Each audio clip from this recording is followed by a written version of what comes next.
হরে কৃষ্ণ, রাধে রাধে বলে আজকে আমার ব্লগটা শুরু করলাম। আশা করি তোমরা সবাই ভালো আছো। আজকে আমার ব্লগে তোমরা দেখতে পারবে আমাদের আন্দামান নিকোবরের সব থেকে ছোট্ট একটা দ্বীপ শহীদ দ্বীপ। আর এই শহীদ দ্বীপের নাম কীর্তন তোমাদের সঙ্গে শেয়ার করব। আমাদের বাঙালিদের একটা কথা প্রচলিত আছে, 12 মাসে 13 পার্বণ। ঠিক তাই আমরা যারা বাঙালিরা আছি তাদের 12 মাসকাল কোনো না কোনো পুজো পার্বণ নিয়েই ব্যস্ত থাকি। গ্রামের পরিবেশটা আমাদের সকলের কাছে ভালো লাগে, কারণ গ্রামে যতই ব্যস্ততার মধ্যে থাকুক না কেন প্রতিদিনের নিত্য কাজকর্ম সেরে সন্ধ্যাবেলায় ঠাকুর নাম করে। আমাদের শহীদ দ্বীপে কার প্রচেষ্টায় এবং কবে থেকে এই নাম কীর্তন শুরু হলো সে বিষয় তোমাদের সঙ্গে একটু শেয়ার করি। 1969 সালে তৎকালীন যে সেটেলমেন্ট অফিসার ছিলেন দেবপ্রিয় চক্রবর্তী, তিনি ছিলেন খুবই ধার্মিক। ওনার প্রচেষ্টায় আর আমাদের শহীদ দ্বীপের অন্যান্য গণ্যমান্য ব্যক্তিদের সঙ্গে নিয়ে এই রাধা গোবিন্দ মন্দিরটি প্রতিষ্ঠিত করেছিলেন। প্রতি বছর মাঘী পূর্ণিমার পরে দ্বিতীয়া তিথিতে মন্দির প্রতিষ্ঠা দিবস উপলক্ষে এই নাম কীর্তন করা হয়। এই কীর্তন শুরু হওয়ার প্রায় 1 মাস আগের থেকেই শুরু হয়ে যায় নগর কীর্তন। প্রতিটা গ্রামে প্রত্যেক বাড়িতে পায়ে হেঁটে ঘুরে ঘুরে নগর কীর্তন করা হয়। আর এই নগর কীর্তনের উদ্দেশ্য হলো গ্রামের সকল ব্যক্তিদের মঙ্গল কামনা করা। আর অন্যদিকে গ্রামের সমস্ত ভক্তরা যে যার সাধ্য মতন দান দক্ষিণা করেন। এই দান দক্ষিণার সাহায্যেই নাম কীর্তন করা হয়। তাহলে চলো বন্ধুরা, আমার সঙ্গে তোমরাও এই নাম কীর্তন শ্রবণ করো।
হাতে নিয়ে ধরো মোদি এটা ধরো বিয়েটা ধরে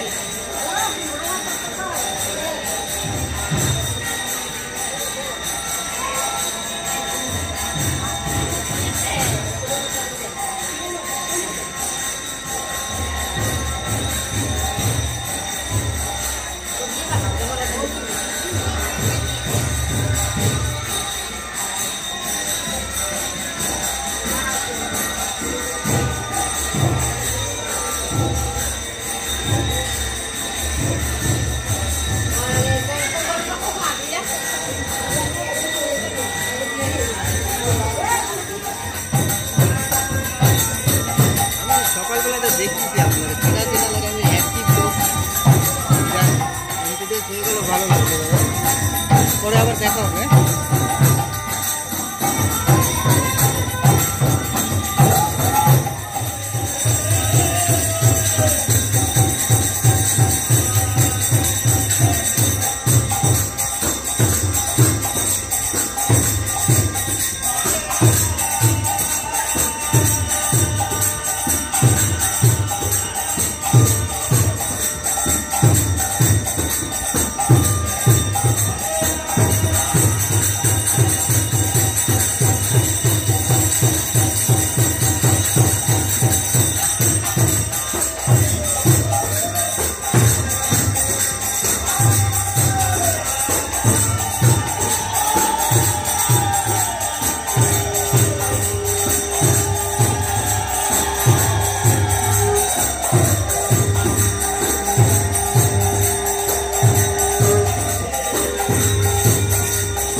फॉर्म भरबे ना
আসেন, দুজন এই যে আসেন। রান্না বান্না হয় আপনারা প্রতি বছর করেন, এইবারও করছেন। এই যে 2 গ্রামের প্রতিনিধি, উনি সীতাপুরের দলের হেড, উনি রামনগরের। তো আপনাদের সাথে কিছু কথাবার্তা বলবে, একটু জবাব দিন। হ্যাঁ। তো এই যে রান্না, এই যে রান্নাটা শুরু করছেন না, কি সারাদিন চলবে এরকম? কয়দিন চলবে? আমাদের আজকে রাত মানে কি এক এক গ্রাম এক এক দিন করে? কালকে 4 নম্বর। হ্যাঁ। তো এইটা কি প্রথম দিন?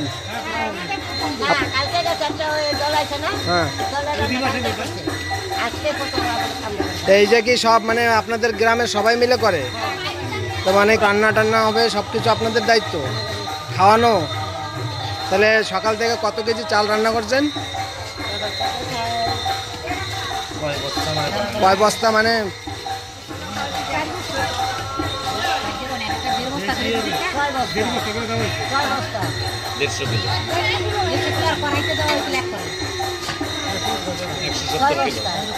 6 বস্তা মানে 25 কেজি, 150 কেজি। মানে তা এখানে খাওয়া দাওয়ার আইটেম কি কি থাকবে? ডাল, নিরামিষ আর টকের চাটনি। তো ডাল কত কেজি? 100 কেজি হয়ে গেছে। হ্যাঁ হ্যাঁ।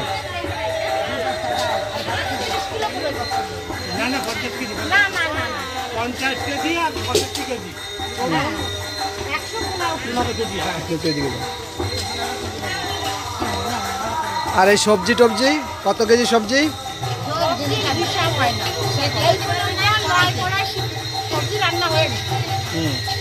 সবজিকে কেনে না গ্রামের থেকেই দেয়?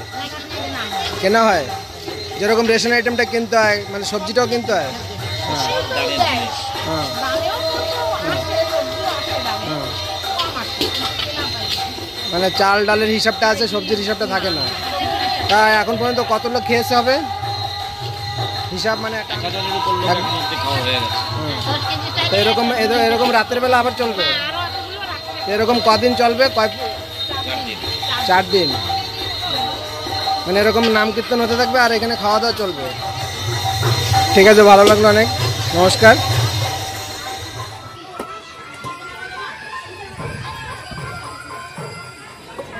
এই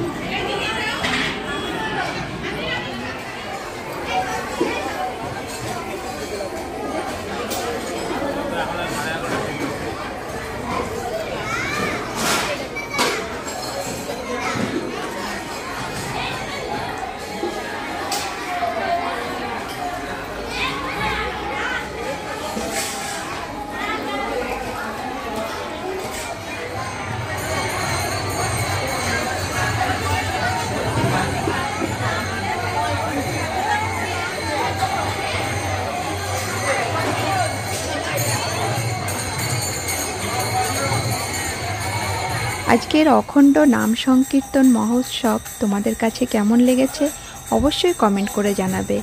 আর পরবর্তী ভিডিওতে তোমরা চোখ রাখবে, দেখতে পারবে সন্ধ্যা আরতির থেকে শুরু করে আবার নাম কীর্তন।